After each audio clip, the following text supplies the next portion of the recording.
Fucking shit. All right, we're going to be live in a moment. Let's redo it. We can do it again. We're just starting over. I am so angry right now. Let me fix at least the way the show's going to end. Oh, wait, I can hear myself. Why do I hear myself? I don't want to hear myself. Oh my God, stop. Why do I hear myself? Stop it. Where am I hearing myself? Y'all, I am so sick. Okay, I found it. Word. I have been so sick for days, and here I am fixing shit. Okay, here's the intro, you fuckers. It's not any of your fault. Yeah! Tonight on the Sometimes Show, I am so fucking over it. This is a show about religion and theology and spirituality and shit. I'm joined by Shannon Q. Originally, Heathen Queen was going to be here, but you fuckers get me. Enjoy.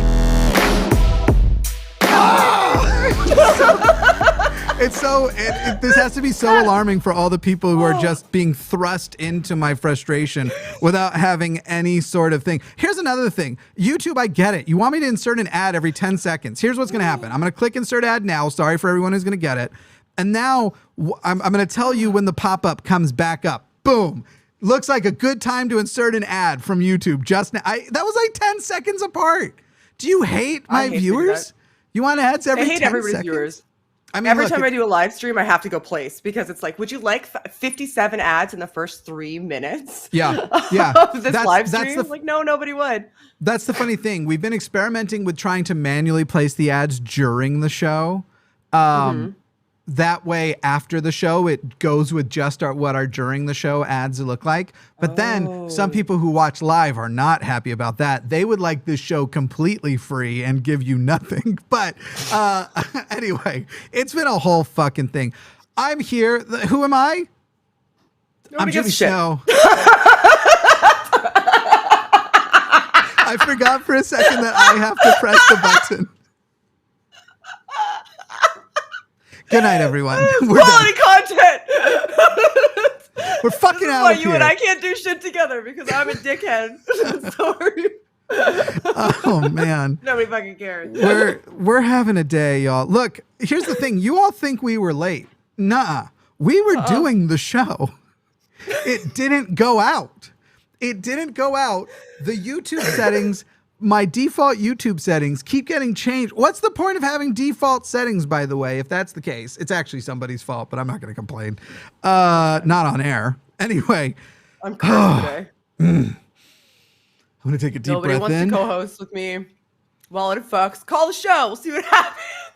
Who filled in? Tell me why God exists. I'm in a great mood. You were on the Atheist Experience, and then Forrest's camera broke, right? Yep. And so that's what happened over there. And so who filled in for Forrest? Do I know? Secular Rarity, who did a really good job. Oh, that's great. That's great. And then over here, Heathen Queen was going to be on. There was some last minute location problems. And so, fuck me. There's a single spider thread that keeps getting picked up by the light, just sort of floating off of the ceiling in front of me. I'm not going to be able to notice anything else for the rest of the fucking show. And it's far enough out that I can't just whack it out of the way. God fucking damn it. Stagnu to Mort super chatted. Fuck it. We're doing it live. But the thing is Bill O'Reilly was yelling at people. I can only yell at myself. I am live producing my own show at the moment, which is a mistake, but anyway. So if you want to call in, and it looks like one line has already been occupied, I'll be excited to talk to people here. But there's a phone number. It's 720-619-2288, 720-619-2288. But there's also a web link. So we have improved the show in recent months for people who want to call from overseas or who have a limited minute plan, but not limited data plan. Those apparently still exist in some places. So you can call in via the web caller. It's actually a pretty cool little system there. And there's a link in the description if you want to do it. Shannon, what's new? We have to wait for a call screen. I have been on a hiatus from YouTube for a while because I play so much sports ball, and so does my kid. Yeah, because I play competitive soccer and I play like recreational softball, and my kid plays in 2 different soccer teams. So every night of the week, I'm just sports. Yeah. Sports. Yeah, I've been on YouTube a lot less lately because I have so much stuff to do that I become paralyzed and get none of it done. Oh, I know that feeling. Where you're so stressed out by how much you have to do that your body's like, hey, you know how usually you can never sleep? Well, now we're going to ask you to sleep like 16 hours a day, but you'll also be super fucking sick. It's kind of like that. But I don't actually then fall asleep is the worst part. And so then you're just sitting and you're like, I got to get at least 3 hours to function today. I'm on a show, on somebody else's show. If I don't sleep at least 3 hours, that's the minimum I need. I got to get that to function. It's a whole mess. It's disgusting. That's not disgusting. It's common for a lot of people, I think. Yeah, no, I'm saying it ruins my life. It's disgusting in a bit, not in a like I'm a moral way. It's a pretty beautiful sight. This just floating in the, you can see the way the you've changed your opinion. Pushing around. Well, I like the thing. No longer distracting. It's now. No, it is beautiful, graceful. Of course it is. I'm talking about it. This should have never gone on air. I don't know what I was thinking. Yes, here. It should have. This is quality content. You think so? We're doing great. We are doing amazing right now. If anybody hasn't tuned in, they're really, really missing out on all of the spider web related content that we're bringing into the world. Bill O'Reilly. Tide goes in, tide goes. Call. Somebody right now who is waiting to call is thinking like, these atheists can't prove the tides. They can't prove evolution is just, it's just a theory. Somebody in the audience is thinking that sort of shit. So call in. Let's talk about it. We'll be as nice as you are. I always take my cues from the caller. If you're rude, I get kind of rude, but don't be rude. We can have just a super delightful conversation, and we can change some perspective. I'm not saying I'm going to change your mind, but I might at least be able to change your mind about my mind. I'm not saying I'm going to change your mind about the issue, I should say.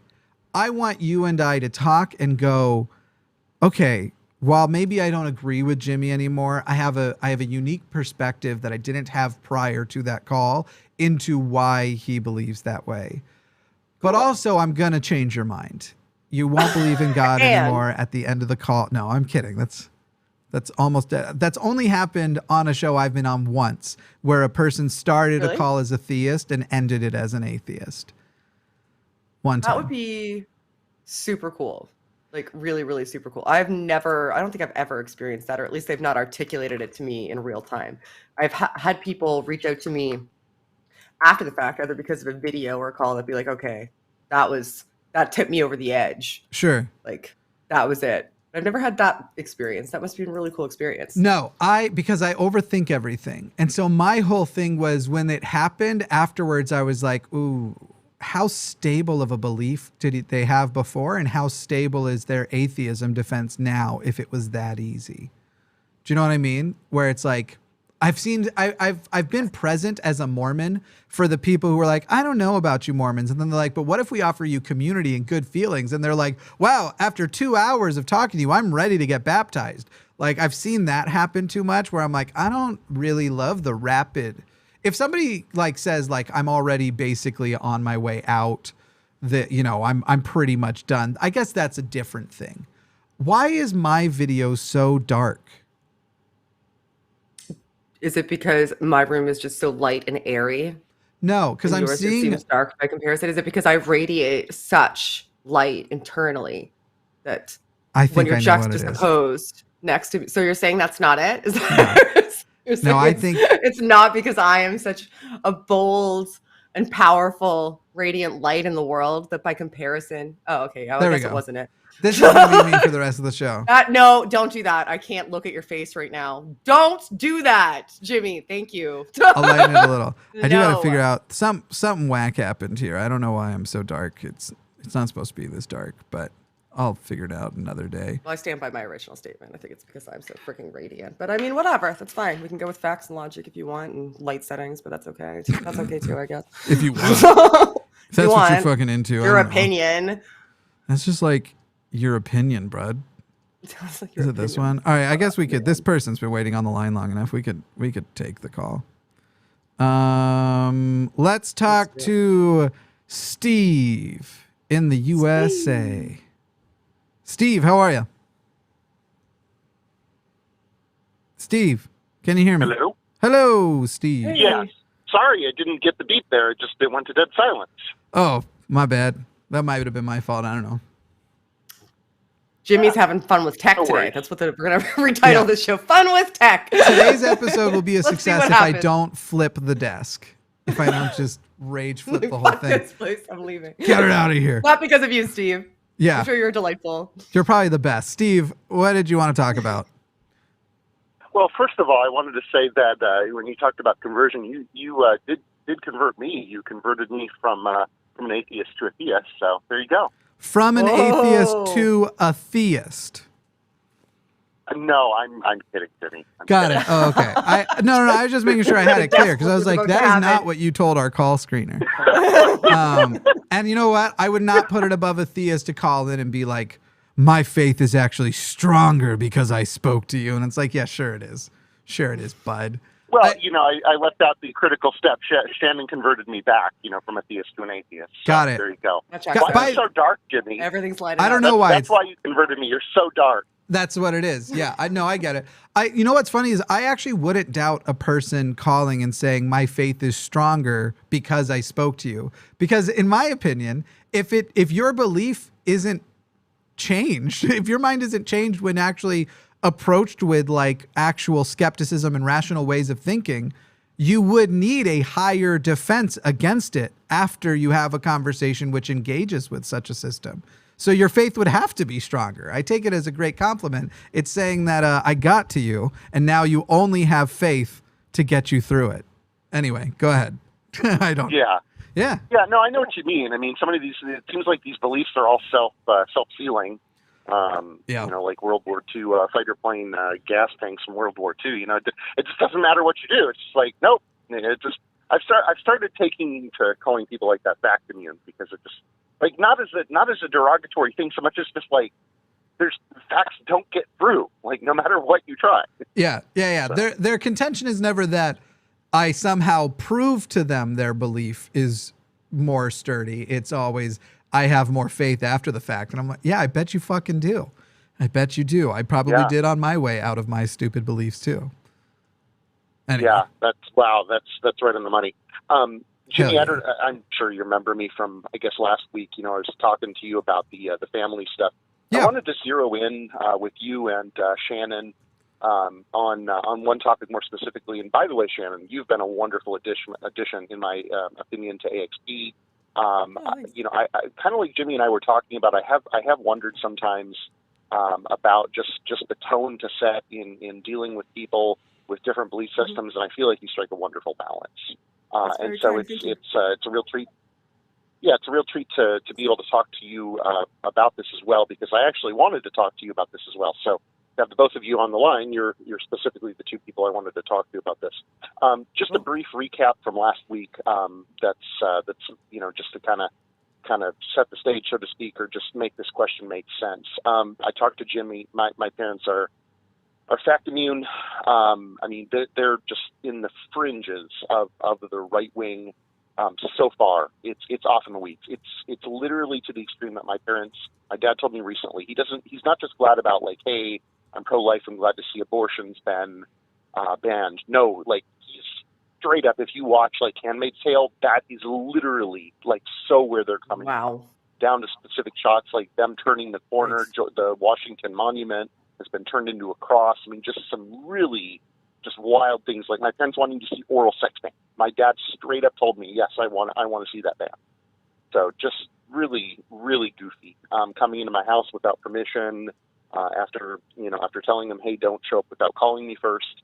So just really, really wacky stuff. Yeah. And it's what I was hoping to hear you talk about, and this is still a question to both of you.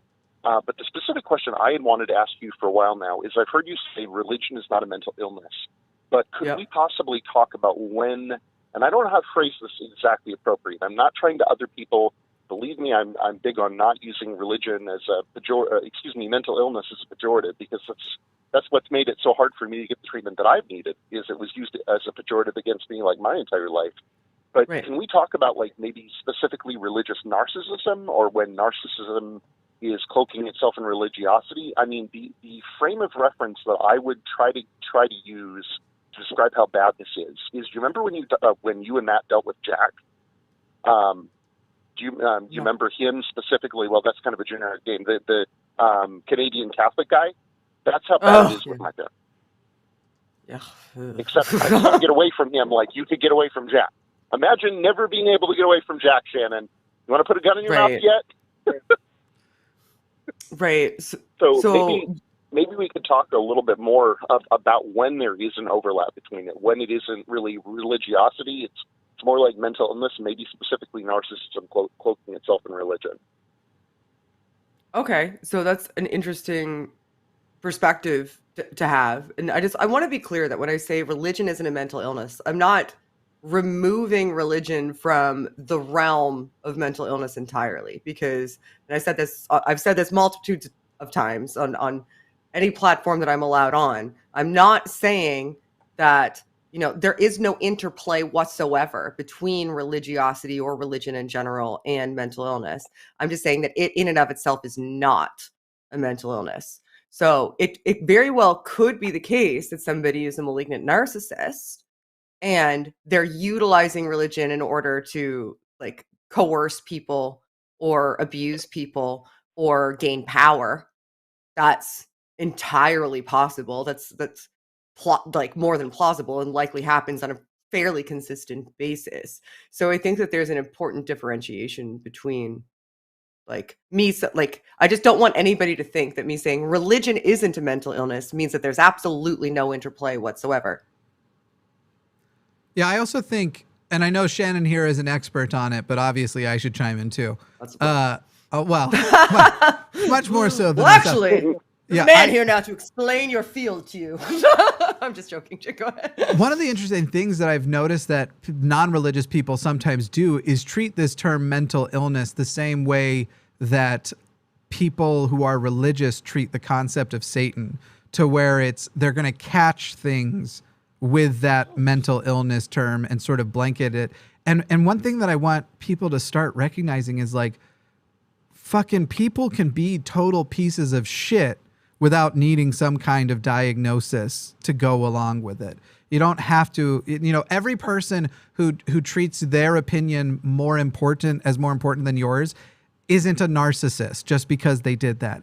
Every parent who dismisses their child's opinion as less important than theirs isn't automatically a narcissistic parent. In fact, if you want to go see a place where people just are way doing themselves a huge disservice, I'm addicted to the subreddit r/narcissistic parents or narcissist parents or something like that. It's stories, and a lot of people get the stories right where you're like, okay, that's a big deal. Like the people who are like, yeah, my parents wouldn't allow me to have doors and would go in and do they'd be this obsessive over my life and trying to make me. But then you get other people. I'm not kidding. There was a post like within the last 24 hours where they're like, does anybody else notice that narcissistic parents walk in the room without knocking? And you're like, the fucking thing is you're going to turn a bunch of people into, because it's mostly going to be younger people in this thing, that now if their parents walk in without knocking, they're automatically going to go, oh, I just learned that this is a symptom of narcissism, and I just figured out my parents are narcissists. And so it's kind of the same thing where religious people are like, they're quick to jump to like, sin is because of Satan. Satan made me do it, or Satan made them do it. When it's like, how about people can just be pieces of shit without needing to be Satan or to have something that you can further diagnose? And then on my end, while religion and Mormonism itself isn't a mental illness, it fucking did not help with the actual mental illness that I was experiencing. Quite the opposite. It exacerbates. So it's a tool of potential mental illness exacerbation, but like Shannon said, not in and of itself.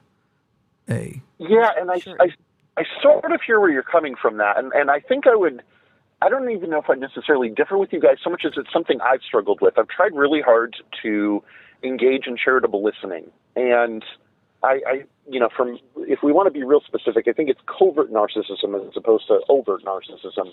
But I mean, it's still a dilemma in me, but I feel like it's at least in my situation, it's more charitable to assume that there is something wrong with their brains than to just assume that they're assholes. And Sure. it can be weaponized. Is that why you want to do it? Is so that do you feel as though if you have a specific label to put on it, you can view it as like not entirely their fault? You know, that's an interesting observation right there. That's an interesting observation right there, Shannon. I'm getting some catharsis actually from that question that I didn't expect. Maybe. I don't know. I have had that case that it is something beyond their control presented by another therapist that I've worked with, and at least the case of my mom. Apparently, and I was blown away by this, but apparently there is some interesting correlation between neck injuries and narcissism, of which my mom falls into that category of having had a pretty severe neck injury. I feel like you just said a mouthful for saying so few words. I think I would have to think about that more, but that's a very interesting observation. Yeah, because the thing is, if that's what you're attempting to... Sorry, go ahead, didn't interrupt you. No, go ahead. Go ahead. Yeah, all I was going to say is how you choose to deal with them.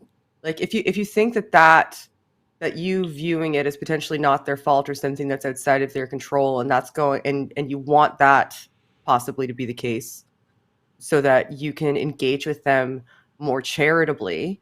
I guess my question would be, especially since nobody can diagnose them by proxy, right? All they could do is make speculations. I would say that just maybe make the conscious decision to do that anyway, because it doesn't sound like you're going to be able to get them to go in and get this diagnosis and then get that diagnosis then told to you. There's no way you can ever actually fully, like with authority, know this to be the case, right? So if what you're looking for is coping strategies so that you can deal better with somebody who has this personality type, like perhaps you could look into what coping strategies you can use or communication strategies you can use or employ when engaging with them under the assumption that perhaps they are covert narcissists. Like look into that and then start to utilize them and see if it's beneficial to you, and that it just doesn't matter what their actual state of mind is. In that case, it's because it's, you're getting the benefits that you want out of it, because you may go in circles forever and ever and ever trying to posit what their diagnosis might be, but that's not going to change the material reality of the relationship, right? Well, sort of, but okay. So it kind of ties into, I think, a couple things for me. And the first one is, recently my therapist for the first time has seen some of this behavior firsthand with my parents, where it's super authoritarian, super controlling. And it feels like it ties into several things. And so I'm struggling to figure out exactly which direction to go here. But I think the thing that we've zeroed in on, and it's fascinating because he's a Christian, he's just not an asshole Christian or a Christo-fascist. There's lots of those. Yeah. But the thing is, my parents, and just like I told Jimmy last week, my parents literally believe that a theocracy is a step forward for this country. They genuinely, I don't know if they're actually taking actions on this, but they genuinely seem to believe that theocracy is better than democracy. And where I get really concerned is it seems like in dealing with certain groups of people, not just with my parents, but my mom, in terms of personality type, like having Trump elected has really spurred her on. And the more that I've seen it, like her personality seems really close to Trump's. And I think the reason I've become so fascinated by this is to try to understand what happens to a person's brain that causes them to kind of just go crazy, apparently. And from some of the stories she's told me about how she's grown up, that's been a big answer. But I think the other thing it ties into is what's the line? When do we move from engaging in charitable listening with other people? When do we engage from giving people the benefit of the doubt to saying this person doesn't care about the truth? This person only cares about winning at any cost, including the cost of truth. And the longer that I've talked to them, the longer I've struggled to try to understand them, the more that I'm convinced, just like we had in January 6th, some people believe in theocracy, believe in their religious fundamentalism so completely that they want to overthrow the government. Even if they don't act on it, they believe that it is the better place for our country to be. And I think that's, again, one of the things that I'm kind of struggling with, is accepting that apparently 25% of the country, despite everything that's happened with Trump, they still vote for him again. And it's like 25% of the country doesn't believe in democracy, apparently, at least in some very fundamental ways. That's hard for me to accept, hard for me to process, and yet it appears to be the case. Real quick, Stephen. So there comes a point when it's... Stephen, I have a question. How often are you engaging in these types of conversations with people that are not your family? Is it pretty much just your family right now, or are you hitting these outside? That's a great question. When it was just my parents, it would have been one thing to just be like, hey, okay, walk away, which is difficult because of some of the health issues that I have, which are, it sounds like at least somewhat similar to some of the things Shannon has maybe been dealing with in her own life. I have fibro, and it's really been destroying my life. And so that makes it hard to get away from my parents. But here in the South, I mean, I'm in the process of moving to a new place. And my next door neighbor, we got to talk in politics. I was in the process of working there one day, having my worker build the place and just kind of giving some instructions.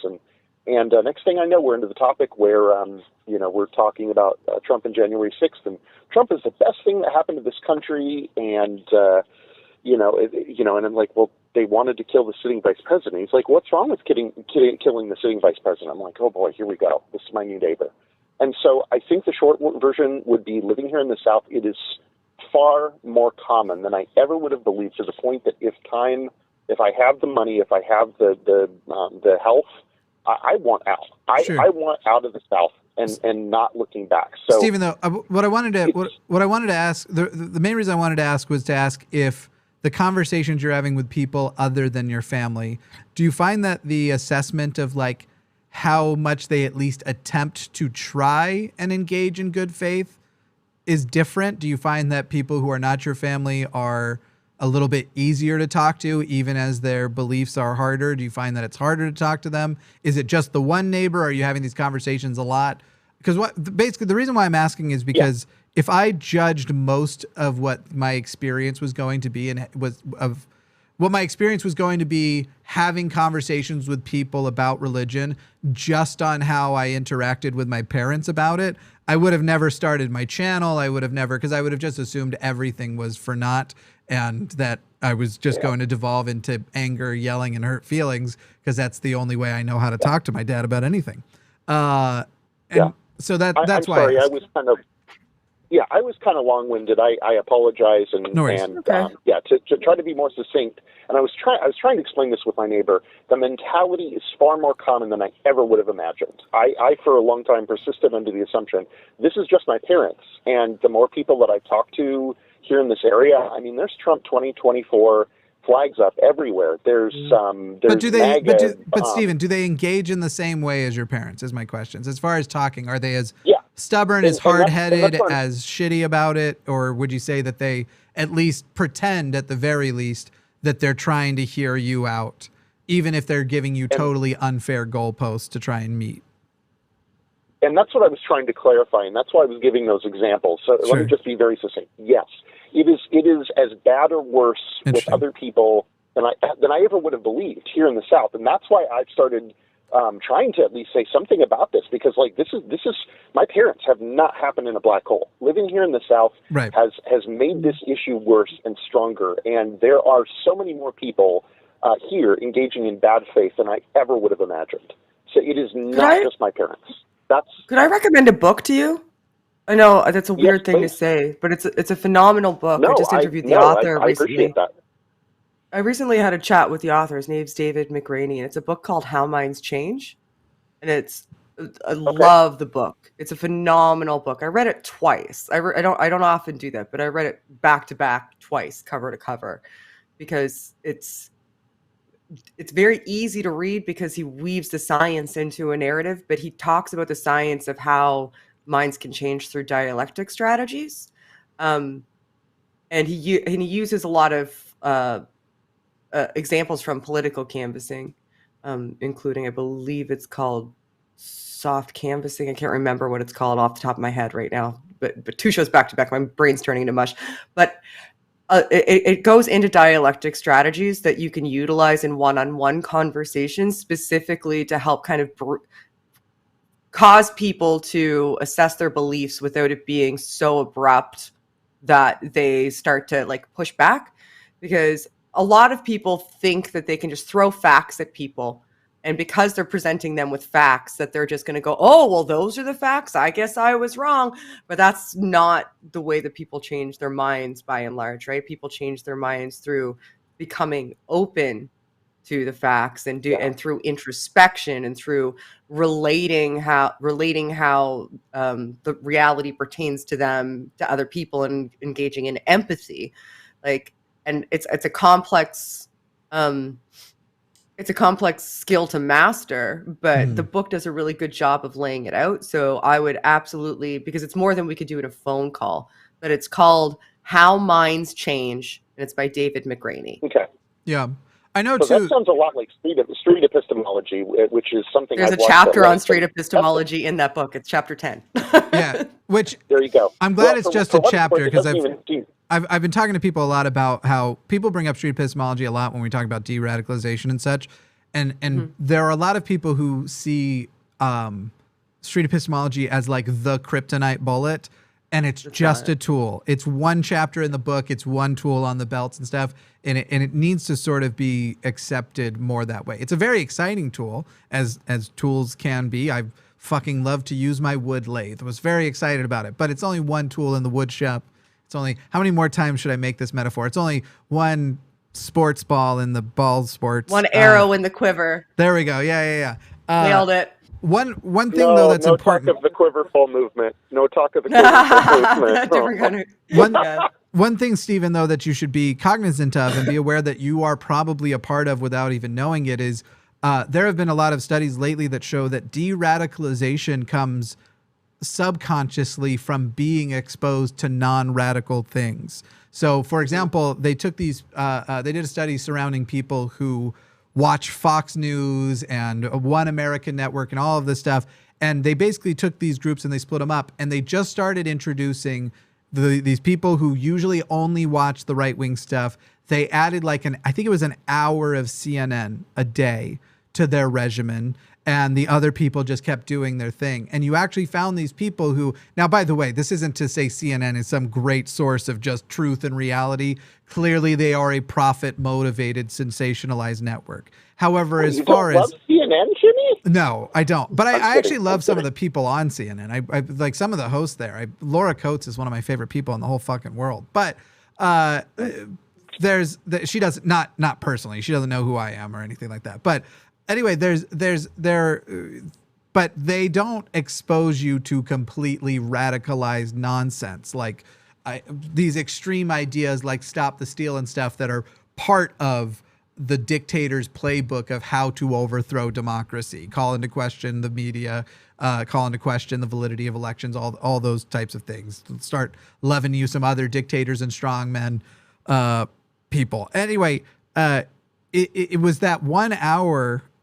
Basically, at the end of this study, they realized that the people who just had that small injection of non-radical news exposure had less radical beliefs than when they started, and less radical beliefs than the other group. And so even if all you're doing is walking away frustrated, you may be introducing non-radical concepts and skeptical concepts to a person when you're having this conversation that you have no idea how that seed blossoms, which I hate using that metaphor because it's the same metaphor for faith. They love the faith is like a little seed.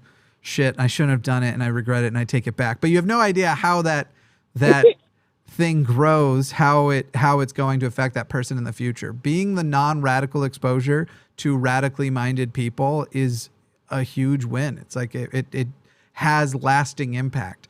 And so while I know you want to leave the South, and if you need to for your safety and your mental health and everything, absolutely do. I moved to the South And part of the reason, it's not the only reason, but part of the reason was to be a part of the movement that hopefully de-radicalizes Texas, that hopefully turns Texas to a place that is more welcoming to more people, and hopefully reverses the bullshit on abortion and everything else. Plus, if you can turn Texas blue, the country doesn't have to worry about a red president ever again. No, well, not ever again, but for a while. And so, Yeah. So it's a good way to be a part of the conversation and be that element of never assume in a conversation it's going to end with the other person's mind changed. Sometimes you have a conversation for the audience, and sometimes you have a conversation to put something in a person's head that later, when they're having the conversation with themselves, is going to be that ever burning presence of like, I think I might know that my belief is bullshit, but I'm pretending it's not. It can be that. I had those people in my own past in my life. Well, and just because I know you probably need to move on to other calls, I'll try to make this very short and very succinct, but I think that's where I've started to become so concerned about this, and not just with my parents, but with just a large part of the nation, is it doesn't seem like I've tried to do that. Like, I've tried to just do the questions as opposed to the facts. I've tried to do the SE stuff, and it doesn't seem like anything is getting through. And I've increasingly gotten to the point where, and I think it's been a very difficult thing to accept, but it just seems like some people's minds fundamentally work different than a healthy, well-adjusted mind should work, which is to say that there's some percentage of people, they don't care about the truth. It's not simply that they're radicalized. They don't care about the truth. They only care about winning at any cost. And I think that's a real dilemma, because I don't want to other people, but some people, man, oh man, I mean, buddy, I grew up Mormon. Yeah. Who do you think you're talking to? I'm like, you can still make it through. Nobody is lost. Some people are, but most people are not lost. At least a solid 70% of people are not lost. 60%.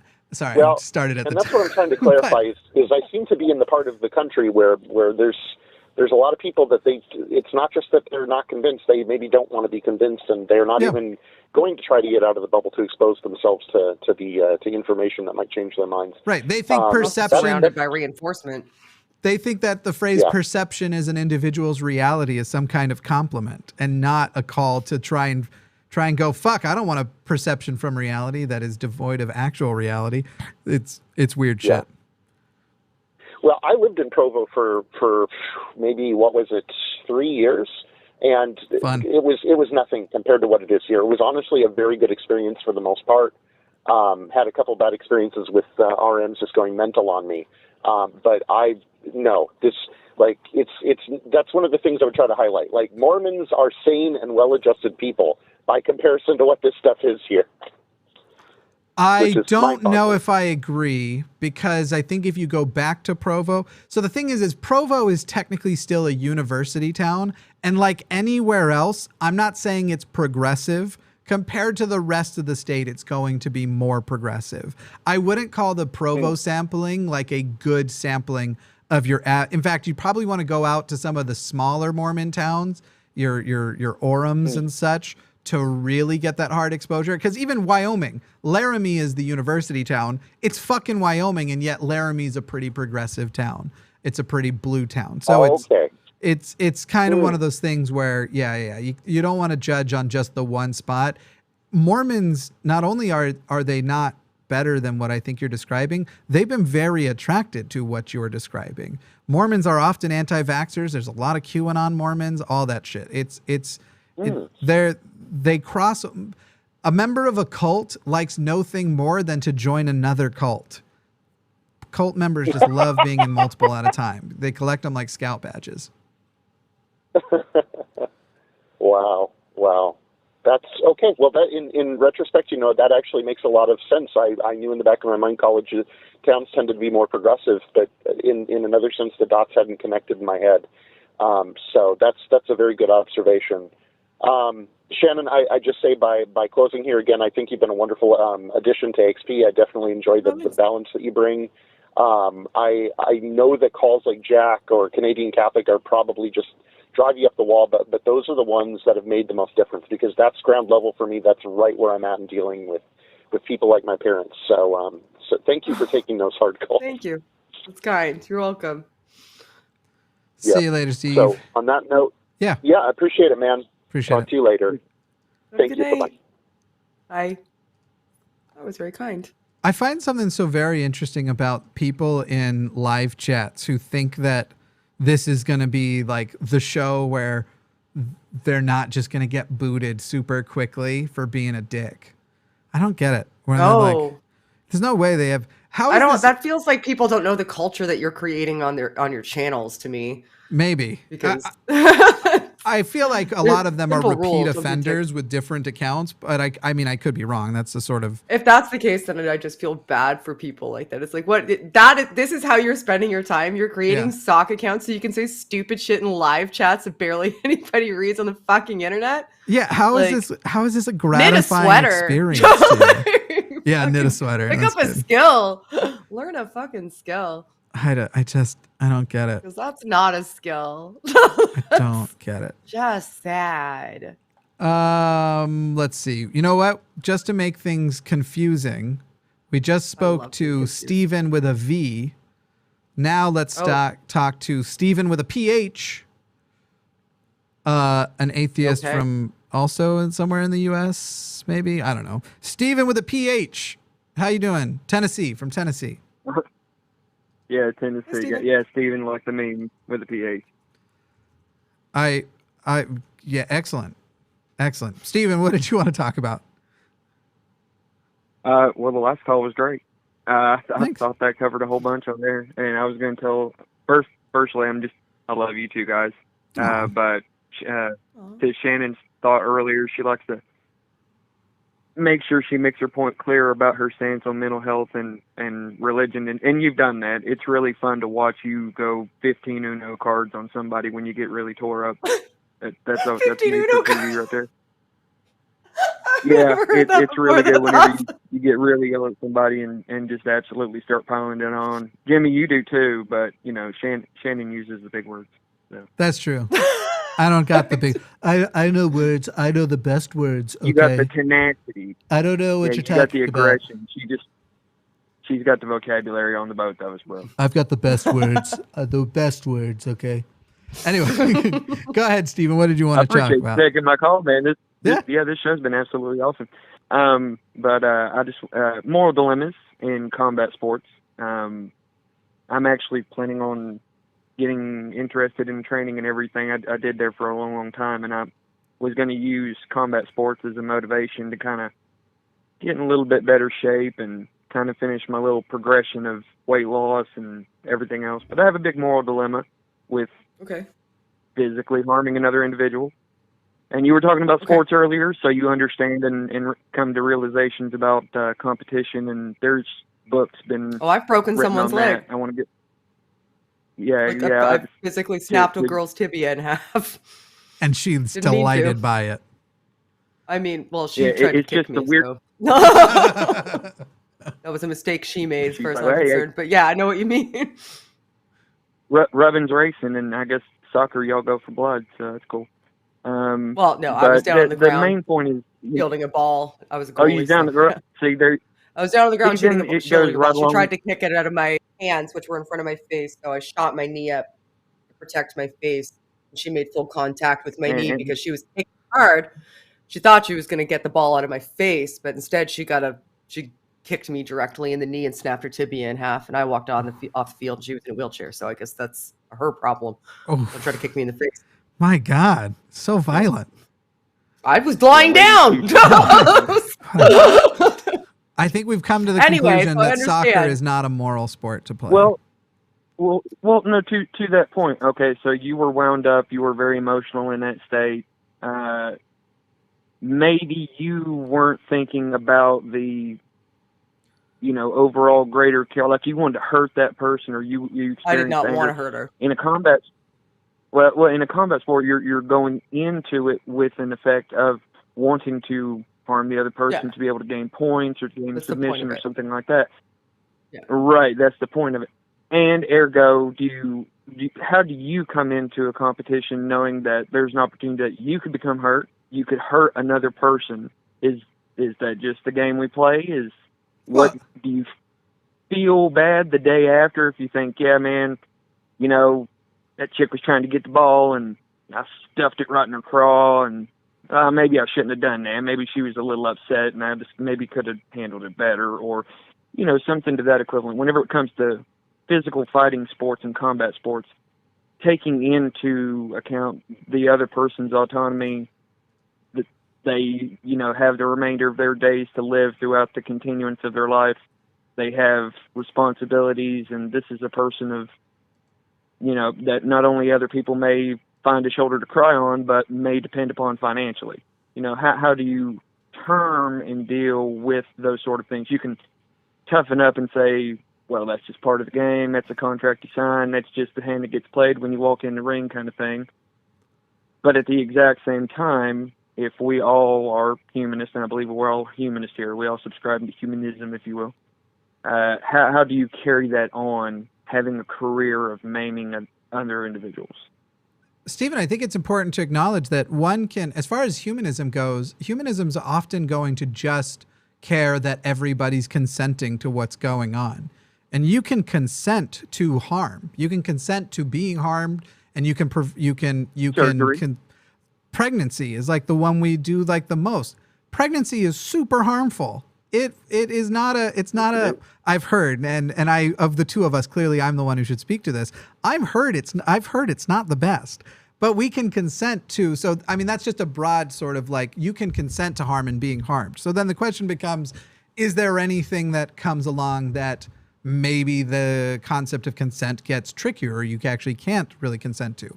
I think football has shown this. I don't think people have ever actually been able to consent and really understand the risks to their brain that American football has posed. And I think that American football probably is an immoral physical contact sport, especially the way we've played it so far. You know, I know they're trying to improve the things about brain injury and stuff, but there's no way a person going into it and signing that contract really understands what they're signing and what they are saying they're okay with the end of their life being like. And you've seen that in some other physical fighting sports. But as far as like, there are some things where you're consenting to a risk and you're saying, I am okay with this thing that requires my consent because I'm comfortable with the, you know, the risk factor of when I play soccer, there's less than a 1% chance that Shannon's going to break my leg. You know, I consent to that specific percentage of potential harm. And so then that sounds like double digits to me. Yeah, maybe. If it's me specifically, it's a much I'll higher break your chance. leg for fun, You Jimmy. You wouldn't be able to break my right tibia. It's mostly made of metal now. Somebody already got to it. Maybe you were behind that one. I don't know. But it's everywhere. Yeah, wouldn't that be just a weird? Anyway, sorry. Now I'm going in. If life was more like TV, here's how that backstory would work. So you can consent to harm, and so then beyond that, it's a matter of like, is there anybody actually in danger of consenting to something that has a much higher impact, and therefore they couldn't have actually consented? Again, boxing, football, certain MMA things have definitely had this, though with some of them, some more direct ones like MMA, that you at least have a better understanding of, I'm getting kicked in the face. My chance of getting my face broken is, 15% or whatever the numbers actually are. And so you are consenting to some level of risk, but then again, is there a beyond that question of you can't really consent to brain damage? There's a lot of shit that on a much milder topic, as far as being a YouTuber goes, I've had people tell me that because I'm a public figure, the day I decided I was a public figure was the day that I consented to never having a private life again. That no element of my private life, whether it's my medical history, my dating history, whatever, none of that do I have a right to keep private anymore because I decided to be a public figure. No person when they start a YouTube channel can even come close to consenting to what happens if that channel takes off, because you can't perceive of it. Now, that isn't to say that I think, therefore, YouTube is specifically in a moral abuse system. It doesn't have to be YouTube. There's people happy to fill that role themselves. But the question of consent is what you have to worry about, I feel. And as long as everybody there is consenting and you're not supporting a system that is actually compromising a person's consent in those regards, I think they're informed of the potential risks, well aware of the potential risks. Yeah. Like, those would be my linchpins. If they're going in blind, Yeah. then I feel like if you're like, hey, take up boxing, it's fine. Like nothing's ever gonna happen to you. Like you'll come out of every single bout that you're in just feeling amazing and invigorated, and everybody lives long lives. And there's definitely no like if it was that sort of thing, then I would think that it was immoral. But more to what Jimmy said, that I guess there is a coercive aspect when it comes to how much money you can get from it, as opposed to other skills that you might be able to utilize that aren't worth as much, because society is willing to pay a great deal of money to witness brutality, unfortunately, which is why contact sports and combat sports are so prevalent. Yeah. That's just the way society operates. But I mean, well, if you personally an individual, sorry.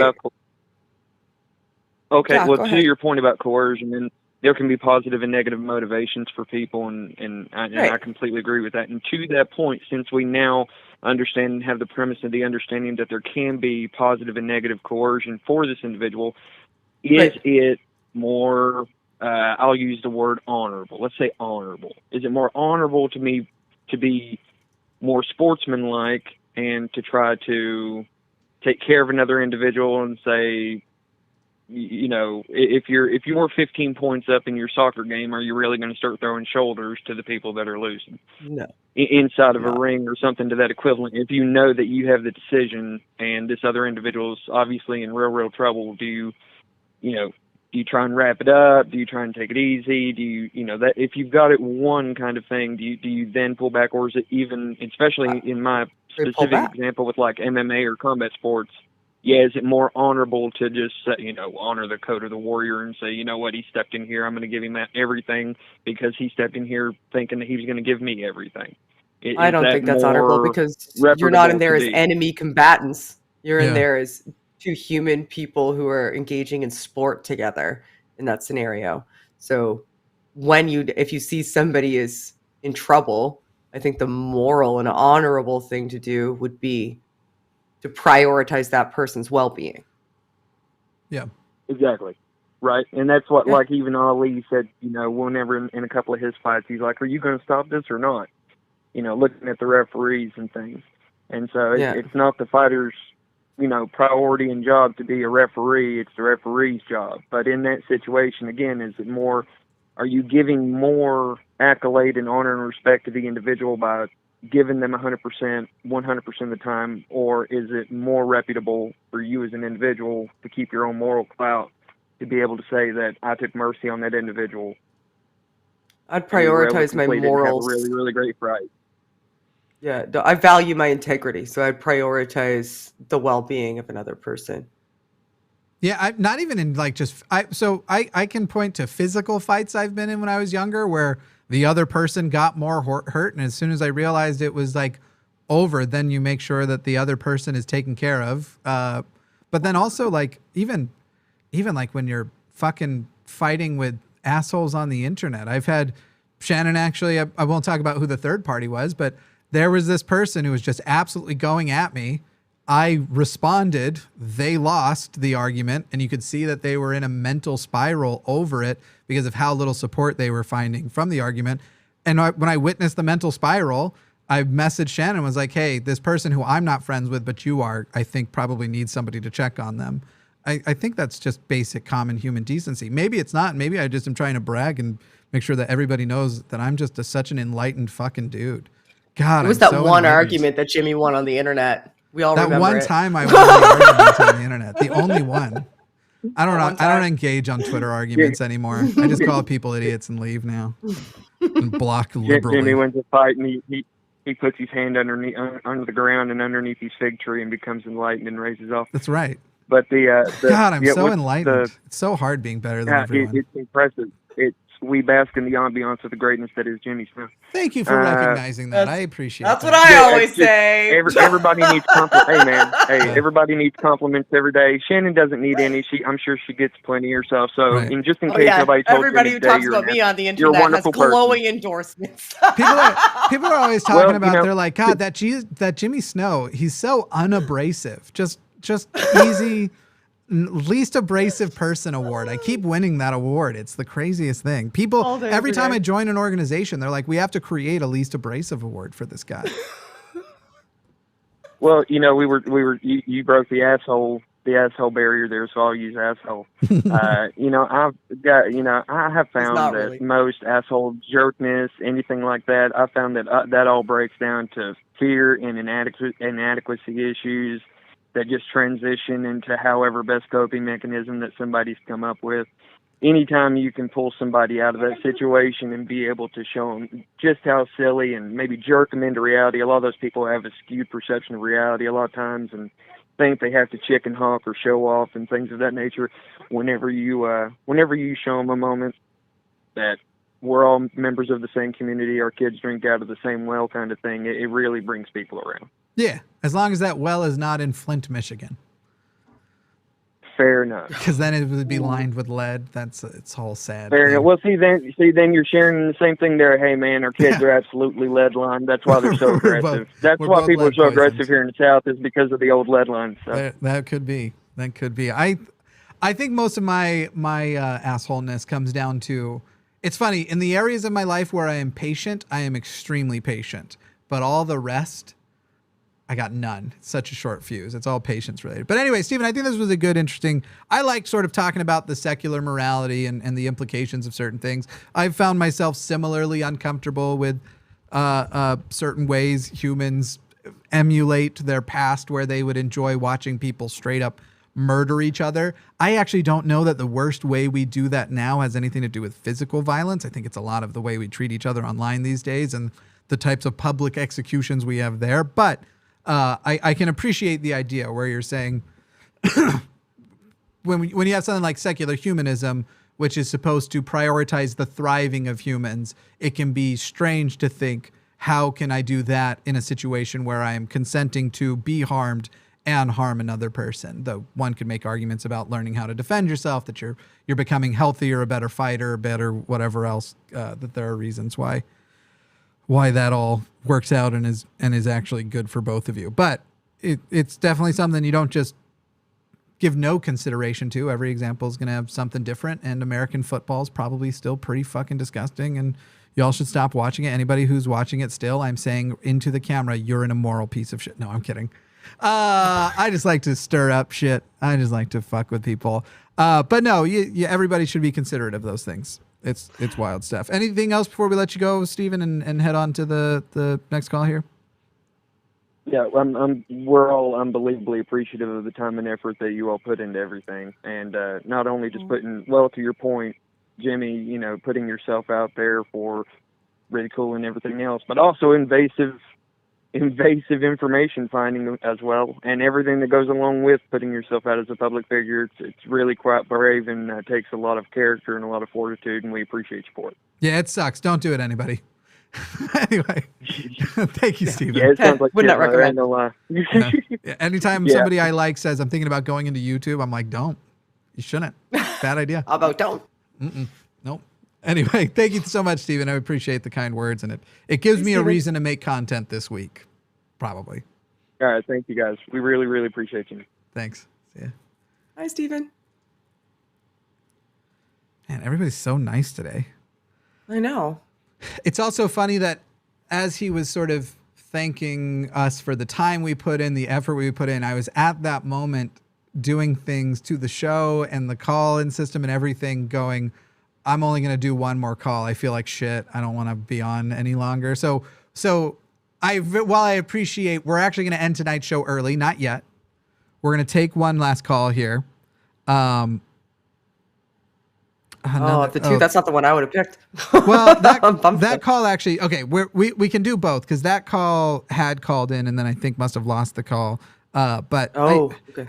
It's actually strange to me that call is happening again because I already did that call on a previous show.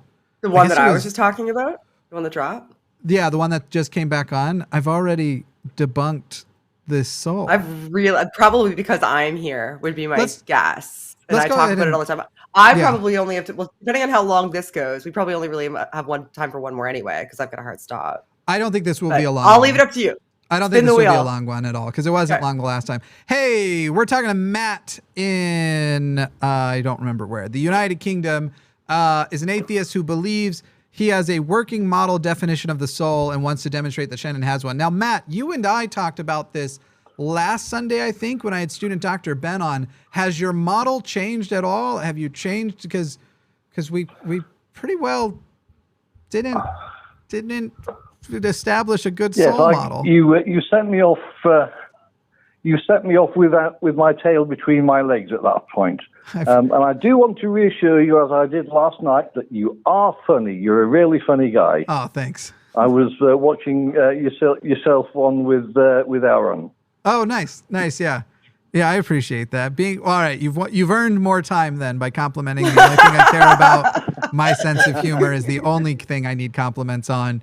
Occasionally the beard, I suppose. So go ahead, Matt, give us the new, I assume a new updated working model definition of the soul that has a new consideration. Actually, real quick, before you do, let me say to Shannon, last week's, it was sort of that the soul would be that which exists outside of you, about you, even after you've gone. So the essence that a person is speaking about when you aren't in the room, the sort of idea of you was his idea of a soul. And the thing that I had brought up is sort of like the argument of if rocks are atheists. At this point, anything you can talk about that isn't present or isn't alive or whatever, or has that there is a memory of, then everything has a soul. And when everything has a soul, nothing does. It's also subject to the fallibility of other people's memories, which could contort any conceptualization of you that you might have into a shape that is not reflective of you at all. Yeah, I think with Matt's model, and Matt can correct me if I'm wrong, I think with Matt's model, the actual details wouldn't matter. It would be simply that because somebody is speaking about you, there's an essence of you present, a memory of you present. So whether the memory is accurate or not, the soul of you would still be there. But Matt, why don't you give us either the new model, or actually just give us the new model. I don't know why I'm doing this as an either thing. Yeah. So it's like I say, I divide the essence of an individual into the body and the soul. Okay. The soul spreads. It's the information held, and it can be held in a number of media, but it's still identifiably the individual who's also attached to the body. Am I making any sense? Yeah, I'm going to do an exercise with you, Matt, and I hope this gets it through. Is there anything near you that you can pick up with your hand? Yes, there is, yes. What is it that you can pick up with your hand? This is a recent receipt I have written out for a customer who recently arrived at my hotel. All right, receipt is fine. So hold up be holding the receipt. Now, if I say, Matt, you have a knife in your hand, is what I just said correct? It's a pretty poor knife. It's not very sharp. We don't have to be pedantic about it. You can just say, it's incorrect. Sorry, I'm autistic. Pedantic is my go-to. Sure. In fact, it might actually be fun to go with that. Because I can now go, well, Matt, when I say that you have a knife in your hand, what I'm saying is anything which you can hold in your hand, which has a blade that could then do some amount of cutting harm. And everybody's heard of a paper cut. That when I say knife, that's what I mean. So in this scenario, with this special definition of a knife, you have a knife in your hand right now, don't you? And this is what I think we're getting into with the soul thing, where it's when we're talking about a soul, we're usually talking about this religious concept of a soul. You could call it the ghost. You could call it the thing that literally lives after you die and maintains some kind of consciousness. if either of us are just going to get into... Yeah, to quote Laplace, my model works without the supernatural assumption. Right. And so... I don't involve anything supernatural in my model. And I don't think any religious person who believes in the literal soul would recognize what you're describing as a soul. And I think any sort of rational, logical person is only going to recognize this as an equivocation, as a special definition. Because I mean that's how science works. You change with increasing numbers of observations. You change your models to fit the observations. Right, but when is it? So when is it actually model changing? Depending on what have I observed. When is it actual model changing, and when is it simply equivocation or being pedantic? There's a noun form of pedantic. Is it pedantry? Maybe it is. I don't know. I'm going to say pedanticness because it's definitely wrong and it's funnier. Of all the words to get wrong, yes. If we're avoiding equivocation and pedanticness, it's kind of one of those things where it's like the word faith has so colloquially been used to mean confidence that if I say, I, Jimmy Snow, have no faith, and then a person comes in and goes, I can prove a model of faith that you have, I can go, sure, I have faith that Shannon probably is still my friend, though, maybe not. It's a lot of people secretly hate me. Okay, yeah. I have faith that Shannon and I are still friends. Fine. With your model, but when we're talking about these greater concepts, especially when you're calling into a show that's trying to explain to a person skepticism and rationality, I use the word soul colloquially all the time. And so clearly there is some colloquial version of a soul that model fits the language I'm using to describe something. And usually I'm talking about, when I say you have no soul, I'm usually talking about empathy that is basically walls around empathy that people have made it difficult to penetrate. I also use the word soul in the place of self-awareness often too. But I don't mean either of those things. However, I can create models. And so when the comment is, I can demonstrate to you that you have a soul and you'll agree with it too, it can't be that we're just going off of your definition. We, the three of us, have to agree to a common definition and then say, and I know that I wouldn't. I don't know that Shannon would say in the framework of a show about skepticism that she would accept your model as a show, but I will let her speak for herself just as soon as I'm done and tired of hearing the sound of my own voice. We're almost there. Just a moment. And now, here we go. So I told you were funny. You think I was joking. So it sounds to me like you might not be funny. You might not be joking, but you're still funny. That's a curse. Okay. Well, it sounds to me like like Jimmy said, you're just redefining other things that, like, you're describing things that I would identify as other people's memories or, the impression or impact that you leave on the world. You're like combining those together and just saying that's a soul. Yeah, I'm dividing the material from the information. The information can be in various media. This video is going to be on the internet, so it's a component of my soul in your definition, right? Because it's something any book you have written, any recordings you have made, they are a part of your soul. They are information that has you as its definitive origin. So it's just a collective impact that you make on the world. You're just saying, you're just redefining that and labeling it soul. Yeah, that's the definition I found, which fit the observations I've made. I mean, I could tell you my observations, but that's just hearsay. Until you make the same observations, that doesn't give you anything to build from. Well, you and I can make the same observations, but we're labeling them differently. That's what I'm trying to say. Like you're taking a word that's already so even if you in a certain way and using it in a different way when there's other words we already use in that way, and you're saying, well, actually, I get to label it this, even though nobody else is using it like this, and there's other things that we do use to describe this. I'm replacing the things that we currently use to describe this with the word soul, which we use differently. And I've just decided that's what a soul is. So to what end, I don't understand.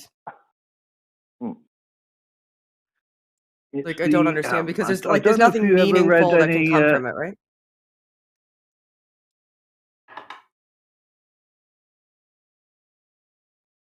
Like you'd have to convince everybody else in the world to use soul the way that you're currently using it. And I don't think that they would, because there's already other ways to use words in those contexts that are effective. Yeah, Matt, it would just become more confusing. Matt, I think I actually have something that we could consider it's like I want to give you something because I don't think you're engaging in bad faith. And I think I can give you something. I think that as colloquial uses go, yours is a great use of the word soul. As long as we are being honest about its colloquialism. As long as we are saying it's sort of the same way that I use faith to mean confidence. I personally avoid doing that because I hate the specific faith equivocation. I hate that one. But I certainly do it with lots of other terms. I think the concept of saying like Jimmy Snow's YouTube channel presents the soul of Jimmy Snow, and in defining it as this sort of memory and legacy which exists outside of my true self, not only am I willing to give that to you, I think we lost the call, which is unfortunate, but it's fine. Not only would I'm sure he's listening, not only would I be willing to give it to you, I even like that idea because I think then you could even have a shorthand of like, by the way, the soul that Jimmy presents is not necessarily Jimmy Snow. I kind of do feel like the character. I love doing this in front of other people who meet me in real life. My personal presentation and my Jimmy Snow on the line presentation are close enough that until you see me switch from one to the other, you don't realize they're different. But then when you see me switch into my soul versus my real self, if we're using it this way, people every time they're always like, oh my fucking God, you just did that. Jesus. It's a funny thing. It's like they're surprised by that and they're surprised by how tall and fat I am in real life. Every time this happens with every person I meet in real life. You shake your head, but they usually only mention the tall side, but I know it's just a repurposing words for me. Like, yeah, it's just, it seems superfluous. And I get that he might confusing. I think he feels a personal connection to it.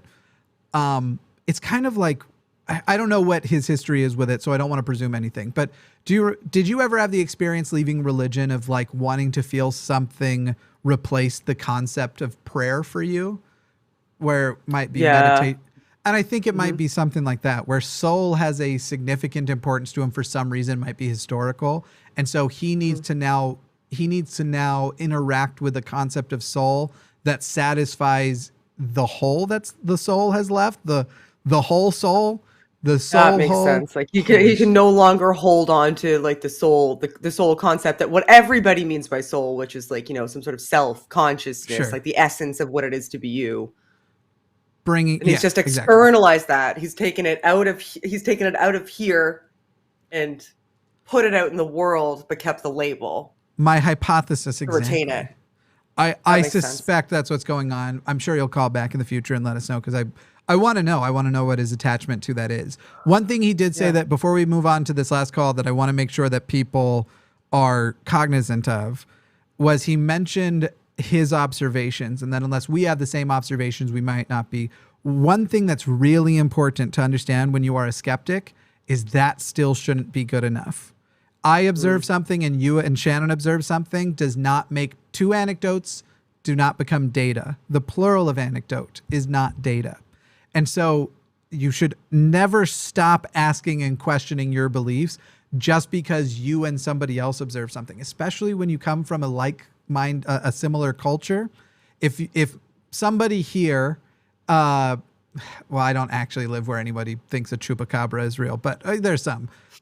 But I was going to go with the example of the chupacabra. If you live somewhere where there is a culture where they believe the chupacabra, and you have it in your mind that this is a quality of a chupacabra, and somebody else in your culture also has it, and then you both observe that quality in some entity, and you both draw the conclusion that therefore you have experienced a chupacabra, and both of you did, there still has to be way more peeled away there, because one, your conclusion was based on cultural information that could be flawed. And this is how religions operate, and it's the source of their scam. Mormonism is really good at it. They go, hey, here's what the Holy Ghost feels like. And they give you a bunch of different ways it could be and a bunch of different things you could ascribe to it. You've just read the Book of Mormon. Now go look for a sign the Book of Mormon is true. And while you may have in the last year experienced 100 sunsets that brought awe to you, suddenly you sit down and you're experiencing a sunset that makes you feel feelings, and the Book of Mormon pops in your head and you go, oh shit, that's the Holy Ghost. Because you never actually questioned when they told you what the Holy Ghost is like. You only questioned whether you were going to have the experience in the first place. Fucking religion is so good at that fucking shit, telling you that something is the Holy Ghost. So then when you have that burning in the bosom, you're going, oh, I just had proof. I just experienced the Holy Ghost. Holy shit. When nobody ever presented the question of why the fuck is a burning in the bosom the Holy Ghost? And it ain't. It's mostly acid reflux. All right, let's. Thank you so much for laughing. Thank you so fucking much for that. I have GERD. Let's talk to Jen. Oh, I almost hit drop instead of talk. Let's talk to Jen in Rhode Island, who wants to talk about religious child abuse, which I, as not a parent, and Shannon as a parent, clearly I will dominate the conversation again. I'm just kidding. I'm gonna let Shannon take this one. Go ahead, Jen. Put up a counter. Hey, can you hear me? I sure do. I do want to know, all right, yep. By the way, before the show, I said, Shannon, by the way, you're hosting, and Shannon made me promise that I was kidding. So I just want to point that out. Just for anybody who's like, why does Jimmy keep talking over Shannon? Because I like the sound of my own voice. God damn. Oh, I'm sorry. I didn't realize that hosting meant that you talked the entire time while the other person. You didn't? I thought that's what we were establishing. If I had known that. You had said something about announcements. Would shut you up. I would have done it. You said something about announcements, and I was like, what the fuck are announcements? This week, this Tuesday is Taco Tuesday. The fuck am I going to announce? Sorry. Anyway, Jen, now you go ahead. If we didn't like the sound of your voice, we wouldn't be watching you. Look at it that way. So we must like you at least to some extent. You do. You should know I am the least popular guest on the line. Less people call in. I don't believe you. On days that I host than any other day. I'm not even kidding. Because you're the most formidable. Maybe. I don't know. Everybody's scared of you. Yeah, I'm more formidable than Matt. You're right. All right. So, I actually. So I don't have kids. But it's cool. I don't have kids, but, I have to see, I work in a restaurant industry, so I have to see a lot of them, and I've worked a lot of retail. And I want to know, at what point do these religious parents, not as extreme as the Duggars, but your regular everyday ones, at what point do we start considering it child abuse? Because you have the big end of the spectrum, the ones that don't get medical treatment because they figure, oh, we'll pray for them to get better. I think in some cases they'll take the kids away for things like that. But then you have the lesser ones, like the ones now that won't get their kids vaccinated. My friend Cass, who's in her 30s now, her parents were heavily religious. She was homeschooled. So these days, there's so many things she doesn't know about because she was so sheltered. To then even Halloween's coming up, I chat with customers and I'm like, oh, what are you going to be for Halloween this year to a kid? And I'll always remember the day that the parents gave me the stink eye and they were just like, yeah, we follow God's teachings. We don't celebrate Halloween. And the kid looked like he was about to cry. So I just want to know, at what point do we really start considering this? Okay, this is child abuse. We should not be able to force these kind of beliefs into this kid when they're so impressionable and easy to trick. I don't think the Halloween one I wouldn't consider that child abuse. For example, I'm an atheist, right? So if we decided not to celebrate Easter in our house, that's just us not engaging in a prevalent cultural tradition. That's just us choosing to abstain and raise our child differently. So I can see why the child would be upset because other people get to have a bunch of candy and they don't, but that's not, prevalent and demonstrably deleterious to their physiological and mental development, which is what child abuse actually is. It's when there's behaviors and actions and engagements between an adult towards a child that are demonstrably and consistently physiologically and mentally deleterious to a child. That is what it is. Yeah, that's what I'm saying, is on the really light end of the spectrum, the missing out on, a big part of childhood. Yeah. But then we have the ones that the parents that are blaming religion for them not getting vaccinated. I hear a lot while I'm like bussing on tables and things like that. I hear conversations going on the next table, and some of it is just disgusting. Even though I'm in a liberal area, hearing some of the things these parents are saying, like that other guy who couldn't believe they're still Trump supporters. There are Trump supporters up here in a liberal part of America, and they're forcing it on their kids. Yeah, so what's that? Forcing children in, like, getting your children to kind of align with your ideological beliefs is just the natural state of things. We identify it externally as damaging, so you would have to attach to it like something that can demonstrate how and why it is damaging, in order, like, just saying we support Trump and you should too, I guess he's going to run again when they're older or something, like, I don't know, like, or that it isn't necessarily damaging. But if they're instilling ideologies that have like high degrees of control and shame or physiological and mental torment, then that would be a different case, and it's a case by case basis. It's just as dangerous, like the people who are mentally abusing and physically abusing their children because of religious institutions, and it does happen. I want to be very, very, very, very, very, very abundantly clear on that. Absolutely does happen.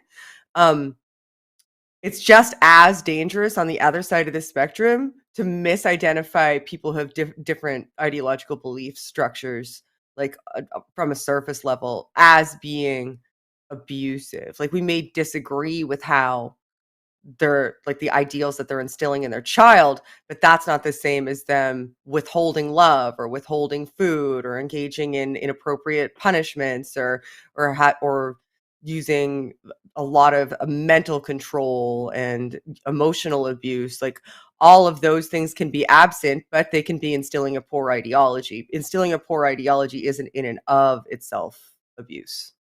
I don't know if that Well, I makes mean, what sense. do you think is going to happen to these kids in 20 years, though? They're in these schools where the parents are trying to burn books, and they're messing up these kids' minds to this point. They're going to be grown up and go closed-minded. They're going to need all kinds of rallies therapy and stuff.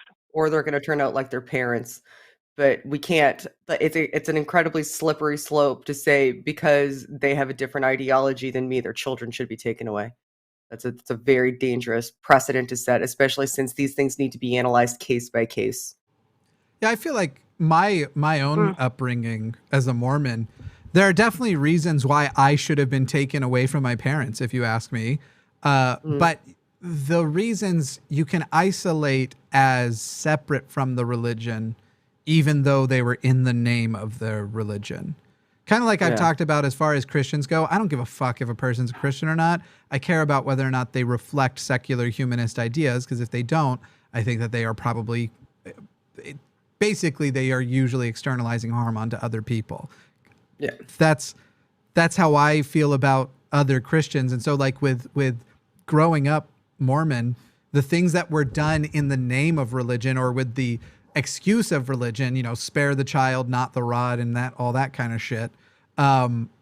Unfortunately, our society goes, oh, well, they're religious, so they still get to do that. Now, some of those things have changed, and there are certain things that my parents absolutely would not have been able to do raising me today as they did back then. But I feel like I get your frustration, because while I both understand Shannon's explanation, and I'm like, yeah, you're at a certain point, we're just going to start taking everybody's kids away, and there's nowhere to put them.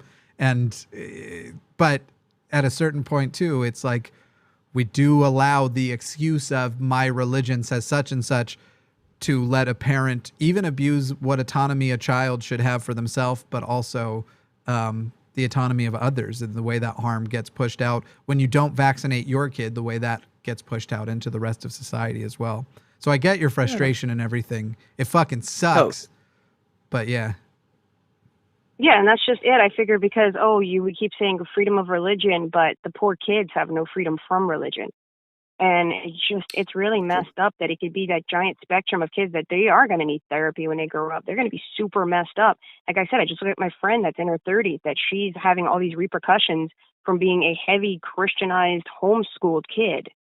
And it's like, wow, she's so just regressed that I'm thinking like, yeah, that's what if they allowed this kind of shit to keep happening in the name of religion, that's what it's going to turn out like. I went the opposite way. I was in your case, Jimmy, where there was a lot of like physical abuse that was okay because they were part of the church, but I got the hell out of there.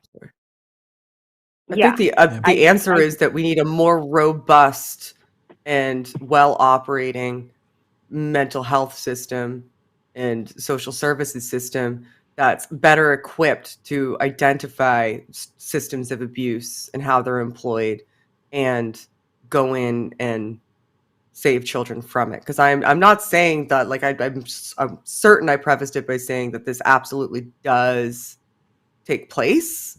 Yeah. But my only fear is that utilizing a blanket statement saying, you know, people who support Trump or people who are ex-religion or people who like insert ideological concept here, like just by teaching their children this similar or the same ideology or introducing them to it, that my fiat is abuse. And I don't think that is a safe or beneficial thing to do, because they may be exceptionally loving parents who create a great support system for their child and do everything that they can to support their child and make sure that their upbringing is everything that it should be, but have a poor ideology. Like those two things can be segregated.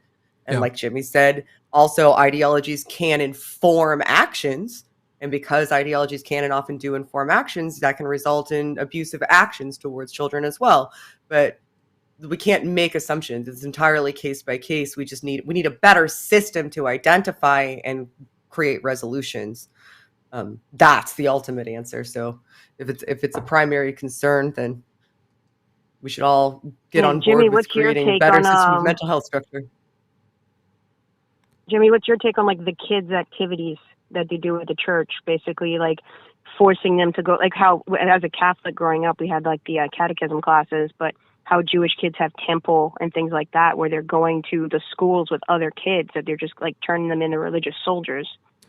So like, should we be looking a little more into that kind of stuff? Right. So the question is, what's my view, but then also where do we legislate? I feel like they're two different things. So what's my view? It's fucking gross. Don't do it. You're a bad parent if you do. Am I going to legislate away from sending kids to fucking church camp and all of that stuff? I don't think there's a practical way to do it. And I definitely think we should have, like Shannon was just saying, a system prepared to basically greet the adults that were fucked up by all these kids. Shannon, I actually have a question for you. Mm-hmm. In Canada, is there a similar system in place where, so in the United States, if you want to adopt a child or foster a child, the state keeps track of the quality of the child's life. Now, a lot of stuff falls through the cracks. So this isn't to say that there's no abuse happening to foster kids and adopted kids. Of course it's happening like crazy, but there's still a level of monitoring stuff that simply doesn't exist, where I've noticed it with my own family, where certain rules about how kids are corrected changed when my parents adopted, because certain ways they would have done things in the past would have gotten the kids taken away. Because the children are adopted. And when it comes to your own child, the state does not, if you pop that out of yourself versus if the state gets in the middle and is a point of custody between you and somebody else, the amount of regulation and rules are way different. I was wondering if it's the same in Canada or if Canada gives a shit either way. I can tell you that if you're identified in the hospital after you have a baby, if you're identified as a mother who's at risk for postpartum depression, you will have nurse practitioners show up at your home and potentially social services in order to provide you mental health assistance to make sure that transition goes well. I, for different reasons, when I had my son, had nurse practitioners show up at home. It's because I wasn't lactating effectively and I needed to use like nipple guards and like get lactation coaching. So they will facilitate those types of things, like right off of jump, they will do that. But then but after that happens, like you're basically unmonitored until your child goes into daycare or school and there's another adult who's outside of the house that the child can interface with. And then they would have to take the opportunity to articulate that there was some risk themselves. Right. But I just think that it's not possible for a society to get somebody to go into everybody's home and check. Right. But we do the same sort of adoption structure for sure. And here I think we have this level of like, if they do take your kid, their highest priority is to make you meet a minimum standard as quickly as possible to give you the kid back. And that's kind of unfortunate too, where it's like the level to which people are receiving the children back is very much less than what it should be. This again, that would be hard on the children too, because they probably just boomerang in and out of. Yep. That happened with, I have two brothers who went between our family as foster kids and their family a few times before the state finally said, you need to let this kid be adopted by your foster family, which I still don't know was better for them than, because I'm sitting here going like, I probably would have had a better childhood had I entered the system, and I know firsthand how bad the system can be. So it's not taken lightly. Anyway, Jen, go ahead. You know, one thing that would actually fix this a lot, allowing more gay and lesbian couples to adopt kids. Yep. Yeah, that's true. Whereas not allowing religious institutions to gatekeep adoption.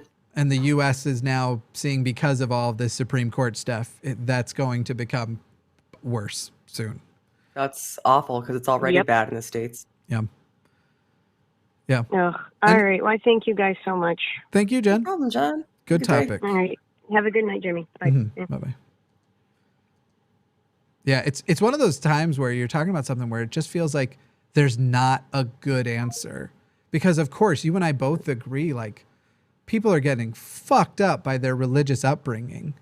But how do you take out everybody? There's not enough facilities, and there aren't better situations to put those kids into in a lot of cases unless you hold it for the most extreme. And then if you do talk about things like valuing some level of personal freedom and such, you also have to allow for religious beliefs to be pushed along that don't have direct abusive consequences. That it sucks. It's a shitty fucking, I wish there was a system in place that would have protected me and my siblings from my family, but I also understand why there wasn't. Yeah. It's something you can advocate for, though. You can push for, like, through, like, who you support in politics and how you interact with people who have political power and what you advocate for in the way of joining institutions. Yeah. It's something that can be advocated for, having more robust mental health and social service systems. You know, because I love socialism up here in Canada. God, so somebody in the chat was telling somebody else that universal healthcare is socialism, and I think they were saying that is a bad thing. I was like, yeah, dog. Yeah, dork. Did you see April's chat? It's very nice and directed towards you. April Van Ryn said, love you, Shannon. I'm the high priestess of sexual humanism on your channel. Old joke. Love you guys. Please do more vids, Shannon. I will. I'm almost done sports ball. I'll do vids soon. Sports ball's almost over. Thank goodness. Sports ball's almost over. Don't break a leg. The opposite of the old good luck. Not my own. Yeah. Yeah. Only other people's legs. Well, I think this timing works out well. I feel like we're ending at roughly the right time. Only went a few minutes over. This was I'm glad that circumstance put the two of us together tonight. Me too. I missed you. We haven't done anything together in 100 years. I know, and it's so nice to hear that you're missed, and not that just your friends all hate you now. I never know. I never hated you. Everyone does all the time, Shannon. Come on. I never did. Reflect my self-esteem. You know better. I refuse to reflect your self-esteem. Confirm my delusional negativity. No, you know better. You know I absolutely refuse. Well, Shannon, do you want to do the announcements? Sorry. I fucking hate you so much, actually. I just changed my mind this split second. This exact fucking moment. I have an announcement. Fuck you. Nailed it. That's a good announcement. I do want to say the last thing I have to say is there was a secret message hidden in today's episode, and I cannot express how disappointed I am that only like 4 of you shared what your favorite ice cream was. It hurts my feelings. It makes me sad. It makes the universe feel less exciting to me. But anyway, that's on that note. Go find Shannon Q. She's amazing on the internet. If you don't know where I am, good. But go find Shannon Q. Go find Shannon. She's just the greatest. She does She has an amazing channel. She's also why a lot of other channels are amazing, and you may or may not even be aware of that. She does so much for so many. I really feel that way. Those are the announcements. Good night, everybody. I ruined it. You ruined it, Jenny.